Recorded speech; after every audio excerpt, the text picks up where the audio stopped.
사랑하는 빨장로교회 성역공부 팀원 성도 여러분, 한 주간도 평안하시고 건강하시고 안녕하셨습니까? 코로나 확진자가 지금은 아이들을 중심으로 해서 학교에 많이 또한 발생하고 있다고 합니다. 아무쪼록 우리 성도님들 이 계절에 더욱더 하나님의 보호하심의 은혜가 가득하기를 기원합니다. 드디어 로마서 6장을 마쳤고 오늘부터는 로마서 7장입니다.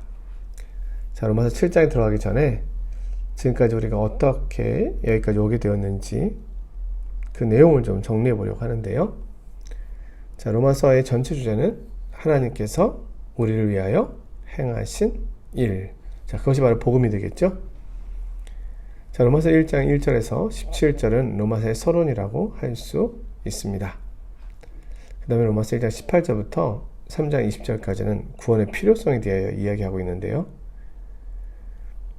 1장 18절부터 마지막 절까지는 하나님의 진노 아래에 있는 이방인에 대해서, 또 2장 1절부터 3장 8절까지는 하나님의 진노 아래에 있는 유대인에 대해서, 또 3장 9절부터 20절까지는 하나님의 진노 아래에 있는 모든 사람에 대해서 이야기하고 있습니다. 자, 그러므로 우리에게 구원이 필요하게 되었다. 3장 21절부터 4장 마지막 절까지는 구원의 방법에 대하여 설명되어 있습니다. 자, 그것은 바로 이신칭이다. 믿음으로 인하여 의롭다함을 받게 된다. 자, 4장은 바로 그 이신칭의 예로서 아브라함의 믿음에 대한 이야기를 다루고 있고요. 5장부터 8장까지는 구원의 확신을 다루고 있다. 이렇게 보시면 되겠습니다. 믿음으로 우리가 구원을 받았는데 과연 이 구원이 얼마나 확실한 것인가? 우리가 어떻게 구원의 확신을 갖게 되는가? 그래서 5장에서는 연합의 교리, 그리스도와의 연합의 교리를 통해서 구원의 확신에 대한 이야기를 들려주고 있고요. 6장부터 7장은 삽입장이라고 이야기를 나눴었는데요. 6장은 죄로부터의 자유, 구원의 확신에 대한 이야기를, 또 7장은 율법의 지배로부터의 자유해서 율법으로부터 벗어나 구원의 확신을 갖는 것, 그리고 8장에 가서는 성령을 통한 구원의 확신. 자, 이렇게 요약을 해볼 수가 있습니다. 그럼 7장은 무엇이에요? 율법의 지배로부터의 자유. 이것이 전체의 7장 전체의 주제라고 할 수 있겠습니다. 자, 이렇게 전체 그림을 가지고 오늘 7장을 한번 들어가 보면은요. 7장은 율법의 기능과 한계에 대해서 이야기해주고 있습니다. 그래서 로마서 7장을 자세히 공부하면 율법이란 무엇인지 우리가 분명하게 알게 되고 율법과 복음의 관계에 대해서도 정확하게 정리해 볼 수 있습니다. 사실 7장이 굉장히 난해한 본문이기도 합니다. 기독교 2000년의 역사 가운데서 이 로마서 7장을 해석하는 방법이 다양하게 존재했다는 것을 보아도 7장이 갖고 있는 또한 그 난해성이 있습니다. 그러나 그 난해성에도 불구하고 이 7장은 율법에 대해서, 율법과 복음의 관계에 대해서 굉장히 잘 설명해 주고 있다. 그래서 잘 정리하면 아주 유익한 시간이 되리라 생각합니다. 마틴 로이드-존스 목사는 로마서 7장에 대하여 이렇게 이야기하였습니다. 로마서 7장을 읽고 침체된 기분에 빠지게 되는 것은 로마서 7장을 이해하는데 실패한 것입니다. 자, 6장에서 7장은 삽입장이라고 말씀을 계속 드려왔잖아요. 그래서 하나의 과로로 취급할 수 있습니다. 구속 교리에 대한 사도 바울의 논증의 흐름이 5장 21절에서 8장 1절 또는 8장 5절로 가도 전혀 무리가 없다는 겁니다. 6장과 7장은 5장 21절의 말씀에서 이야기되는 난제들을 확실하게 해주기 위해서 부연 설명과 같은 내용으로 들어온 것입니다. 자, 로마서 5장 21절 말씀은 이것이죠. 이는 죄가 사망 안에서 왕노릇한 것 같이 은혜도 또한 의로 말미암아 왕노릇하여 우리 주 예수 그리스도로 말미암아 영생에 이르게 하려 함이라. 자, 이 말씀에 대한 부연 설명의 장이다 보시면 되겠습니다. 자, 6장 전체 요약이 우리가 다시 한번 정리해 보면은요. 6장 1절에서 13절에서는 넘치는 은혜는 죄를 유발하는 것이 아니라 우리를 의로 인도한다. 이렇게 말씀드렸는데요. 이것에 대한 큰 도전이 있는데 그것이 바로 율법 폐기론이다. 그리스도인은 믿음으로 의롭다함을 받으니 율법은 더 이상 필요가 없으니 그럼 율법 없어도 상관이 없겠네. 이렇게 이제 본다는 것이죠. 넓은 의미에서 보면은 윤리와 도덕도 없는 그리스도인 뭐 이렇게 본다는 거예요. 그러나 그렇지 않습니다. 6장의 나머지 부분에서 그것을 자세히 설명해 왔는데요. 넘치는 은혜는 죄를 조장하는 것이 아니라 죄의 죽음을 의미하고, 그러니까 죄가 우리에 대하여 죽었다는 것을 의미하고, 나아가서는 하나님 앞에서 거룩과 의와 영광으로 우리 믿음의 성도들을 인도하는 역할을 하는 것입니다. 은혜의 목적은 율법에서 벗어나 자유롭게 죄를 짓는 데 있는 것이 아니라 우리를 거룩하게 하여 하나님 앞에서 책망할 것이 없이 완전하게 하는 것입니다. 이것이 은혜의 목적이죠. 자, 7장의 개요로 들어가 보겠습니다. 이제 이런 질문이 가능하게 된다는 겁니다. 하지만 율법 없이 우리가 성화가 가능할 수 있을까요? 하면서 그리스도인이 되었음에도 불구하고 다시 율법으로 돌아가려고 하는 이들이 있다는 겁니다. 7장의 큰 주제는 율법과 그리스도인의 관계, 특히 성화에 대하여 그리스도인이 율법과 가지는 관계입니다. 자, 율법을 통하여 칭의가 불가능합니다. 그렇죠? 의롭다함을 받은 것은 오직 은혜로만 되는 것이죠. 행함으로 의롭다함을 받을 사람은 한 사람도 없습니다. 마찬가지로 율법에 의한 성화도 불가능하다는 겁니다. 오히려 율법이 성화, 우리가 거룩함으로 나아가는 데 있어서 방해가 된다는 겁니다. 자, 이 이야기를 다루고 있고요. 또한 7장에서는 율법의 기능과 목적, 율법이 할 수 없는 것을 보여줍니다. 율법이 육신으로 인하여 연약하여 할 수 없는 것에 대하여 설명하고 있습니다. 자, 7장은 크게 세 부분으로 나눌 수가 있는데요. 먼저는 1절에서 6절입니다. 우리와 율법과의 관계를 규정하고 동시에 왜 율법과 우리의 관계 변화가 칭의에서처럼 성화에서도 중요한지를 보여줍니다. 중요 열쇠가 되는 구절은 4절인데요. 그러므로 내 형제들아 너희도 그리스도의 몸으로 말미암아 율법에 대하여 죽임을 당하였으니. 자, 우리가 율법에 대하여 죽었다는 겁니다. 그러니 다시 율법으로 돌아갈 수는 없다. 율법의 영향 아래 있을 수 없습니다. 그렇다면 왜 이렇게 하나님께서 행하셨느냐?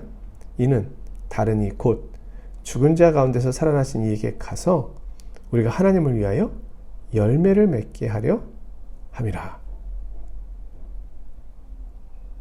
다시 말씀드리면 그리스도인이 율법과 관계하고 있는 동안에는 열매를 맺을 수가 없다는 겁니다. 이 말씀은 우리가 하나님께 대하여 열매를 맺는 유일한 길은 주 예수 그리스도와 연합할 때라는 겁니다.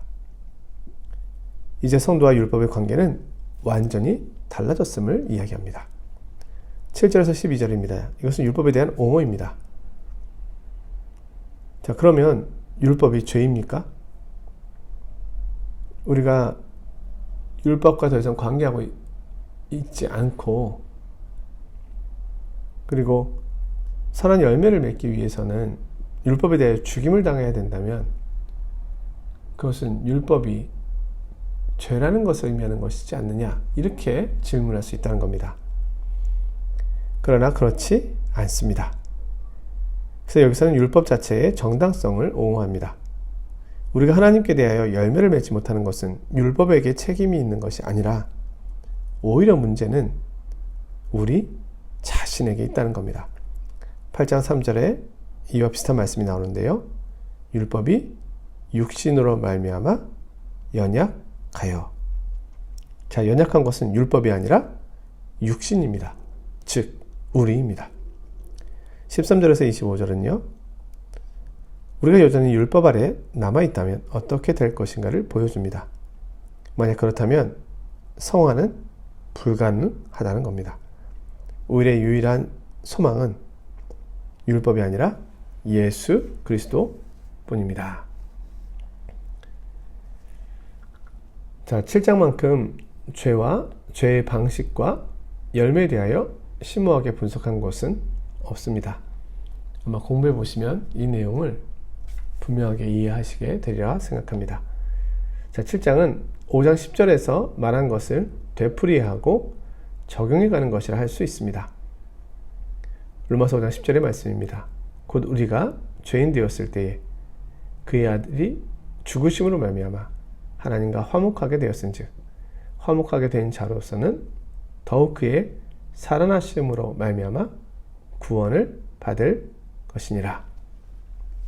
자, 우리는 완전히 구원을 받고 영원토록 구원을 받으며 완전히 거룩하게 되고 완전히 영원롭게 됩니다. 그런데 어떻게 그렇게 될 수 있을까요? 그것은 우리가 예수 그리스도의 생명 안에 있기 때문입니다. 그것이 유일한 길이요 다른 길은 없는 겁니다. 7장 24절 25절에서 그 점을 거듭 말하고 있습니다. 오라 나는 공고한 사람이로다. 이 사망의 몸에서 누가 나를 건져내랴. 우리 주 예수 그리스도로 말미암아 하나님께 감사하리로다. 그런데 내 자신이 마음으로는 하나님의 법을 육신으로는 죄의 법을 섬기노라. 자, 우리가 그리스도의 생명 안에 있기 때문에 우리의 구원은 확실한 것입니다. 자, 이 내용을 나중에 자세히 살펴보게 될 것입니다. 또한 7장은 신자의 삶에 있어서 율법의 기능과 위치에 대한 권위 있는 가르침입니다. 자, 구원의 문제에 있어서 율법이 끝내 힘을 쓰지 못하는 것에 대하여 로마서 7장은 성경 전체에서 가장 위대한 진술이 되는 겁니다. 자, 7장의 의미를 경험하지 못하고는 8장으로 갈 수는 없습니다. 율법 아래로 자신을 가지고 가는 그리스도인, 그들은 구원의 확신을 상실하게 될 것입니다. 로마서 8장 1절의 말씀입니다. 그리스도 예수 안에 있는 자에게는 결코 정죄함이 없나니. 사도 바울이 7장에서 보여주고 싶어하는 바는 우리가 율법에 대하여 죽었고 그것과의 관계를 청산하였다는 것입니다.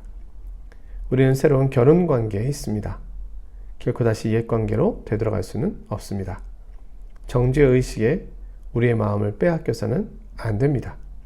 우리는 율법 아래 있지 아니하고 은혜 아래 있기 때문입니다.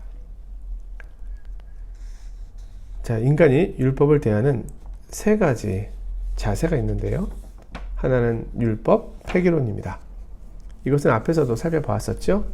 반율법주의라고도 불리고요. 이것은 가공할 만한 죄를 짓고 있는 것입니다. 철면피와 같이 뻔뻔스러운 사람들이 있습니다. 여기 해당되는 사람들이 구원파라고 할 수 있겠죠. 어떤 죄를 지어도 다 용서가 되니 나는 마음껏 죄를 지을 수 있다. 이런 내용으로 갈 수 있다는 겁니다. 자, 두 번째는 율법 아래 정죄입니다. 자, 자신을 율법 아래 자꾸 데리고 가서 그 정죄 아래 있고 그것을 두려워하는 사람들이 있습니다. 죄책감에 사로잡혀 있는 것이죠. 많은 그리스도인들이 부활하신 주님과 연합해 있다는 교리를 충분히 이해하지 못하기 때문에 이러한 고통을 당하고 있는 것입니다. 자, 세 번째 자세는 은혜 아래로 나아가는 것입니다. 그리스도인은 예전에 아담 안에 있었던 것과 같이 이제는 그리스도 안에 있는 사람입니다. 그리스도인은 더 이상 율법 아래 있지 않고 은혜 아래 있습니다. 그리스도와 연합되었고 결혼하였다는 것을 알아야 합니다.